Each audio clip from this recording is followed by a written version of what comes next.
इस वक्त मैं मौजूद हूँ लियारी नदी के बिल्कुल अंदर।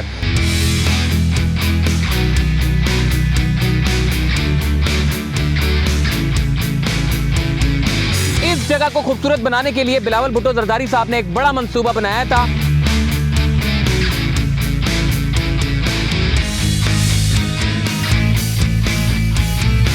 माशाअल्लाह से जहां पर इन्होंने पौधे लगाए थे अब घने दरख्त में तब्दील होते हुए हमें नजर आ रहे हैं।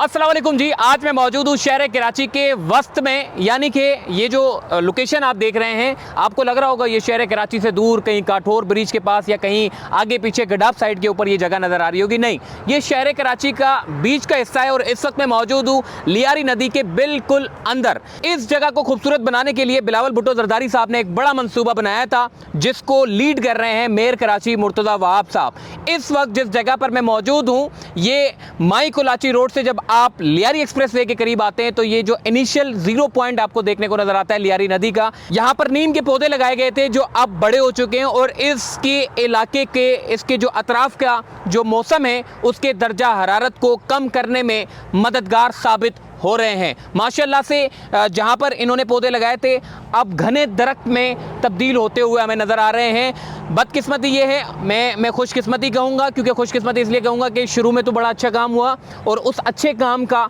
जो नतीजा था वो हमारे सामने अब आता हुआ नज़र आ रहा है। लेकिन बदकिस्मती इसलिए कहूँगा कि जो अच्छा काम किया था उस काम को बदकिस्मती से रोक दिया गया। सिर्फ 0 पॉइंट के पास ही इन्होंने पौधे लगाए हैं, उसके बाद लाइन से आप आगे चले जाएं आपको सिवाय कचरे के ढेर के, नदी के और कुछ भी देखने को नज़र नहीं आएगा। जैसे ही आप गार्डन इंटरचेंज से माई कोलाची रोड की तरफ जाते हैं या फिर माड़ीपुर रोड को कनेक्ट करते हैं लियारी एक्सप्रेसवे का जो आखिरी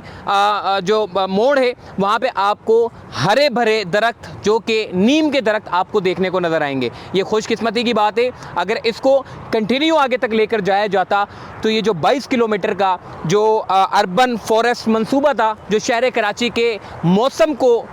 तब्दील करने में बड़ा अहम किरदार अदा करता, दर्जा हरारत में भी कमी महसूस होती है अतराफ़ के इलाकों में। यहाँ पर अगर आप देखें इस जगह की खूबसूरती के बारे में क्या मैं बताऊँ, वैसे ये लियारी नदी है लेकिन दरख्तों की वजह से इस जगह की जो रौनकें, जो हरियाली हैं, जो एक नज़ारा है जो गुज़रने वाले लोगों को अपनी तरफ माइल कर रहा है, ये बड़ा बेहतरीन, हसीन, जमील और खूबसूरत है। शहर कराची में एक ऐसा वक्त होता था जब समंदर में साफ़ सुथरा पानी छोड़ा जाता था, लेकिन फिर आहिस्ता आहिस्ता ऐसा वक्त आया फिर गुज्जर नाला और औरंगी नाले में केमिकल वाला पानी जो है वो छोड़ा गया, क्योंकि फैक्ट्रियों का क़याम हुआ तो उसके बाद फैक्ट्री मालिकान ने जहरीला पानी और फुजला जो था वो बराह रास्त गुज्जर नाला और औरंगी नाले में छोड़ा गया और वहाँ से निकलकर ये पानी लियारी नदी पे आता है और लियारी नदी से निकलकर समंदर बुर्द कर दिया जाता है। तो भाईजान ये पूरा का पूरा एरिया और पूरे की पूरी अगर नदी की अगर मैं बात करूँ तो ये नदी को अगर साफ़ सुथरा करना है तो सबसे पहले वाटर कमीशन ने इसके ऊपर बड़ा इकदाम उठाया था। वाटर कमीशन ने तमाम फैक्ट्री मालिकान को भी कहा था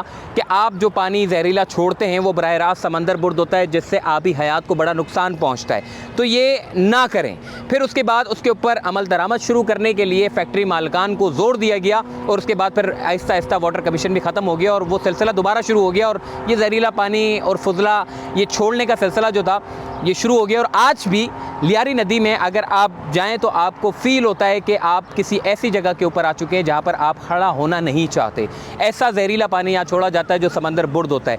अब फिर उसके बाद हमने देखा कि एक तरफ लियारी नदी को खूबसूरत बनाने के लिए जो अतराफ़ की जो जगह थी उसको जंगल बनाने का फ़ैसला किया गया, लेकिन बदकिस्मती ये हुई कि शुरू के हिस्से को शायद मेरा ख्याल है बिलावल भुट्टो जरदारी साहब को दिखाने के लिए शुरू का हिस्सा जो है वो इन्होंने पौधे तो लगा दिए, फिर आहिस्ता आहिस्ता आगे जो काम करना था वो उन्होंने रोक दिया या फिर कंटिन्यू ना कर सके। लेकिन बहरहाल ये जिन्होंने भी काम किया उनका शुक्रिया कि जिन्होंने इस जगह को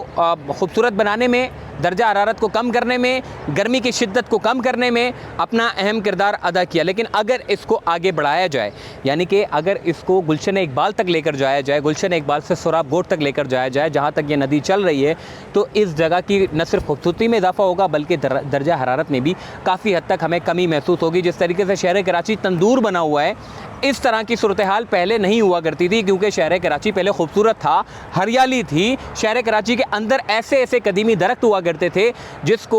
बिल्डर्स माफिया ने काट के अपनी इमारतों के जंगल बना दिए, कंक्रीट का एक जंगल बना दिया, जिसकी वजह से दर्जा हरारत में काफ़ी इजाफा हुआ, गर्मी की शिद्दत में इजाफा हुआ, और जो दरख्त आपके लिए साया बनते थे वो आप आज ढूंढने पर मजबूर होते हैं कि शायद इतने बड़े रोड पे कहीं दूर दराज आपको कहीं दरख्त अगर नज़र आ जाए तो आपकी खुशकिस्मती, वरना दरख्त आपको देखने को नहीं मिलेंगे। तो लियारी एक्सप्रेस वे के अतराफ़ में जो ये जगह है, इसको खूबसूरत बनाने के लिए जो है वो अहम किरदार अदा किया गया, मगर आधा अधूरा छोड़ दिया गया। इसको अगर कंटिन्यू किया जाए तो यकीनन तौर पे सिंध हुकूमत के लिए एक बड़ा क्रेडिट होगा कि लियारी नदी को खूबसूरत बनाने में एक बड़ा अहम किरदार अदा किया। लेकिन बदकिस्मती ये है कि मंसूबों को शुरू तो किया जाता है मगर उसको इख्तिताम तक लाने के लिए काम नहीं किया जाता।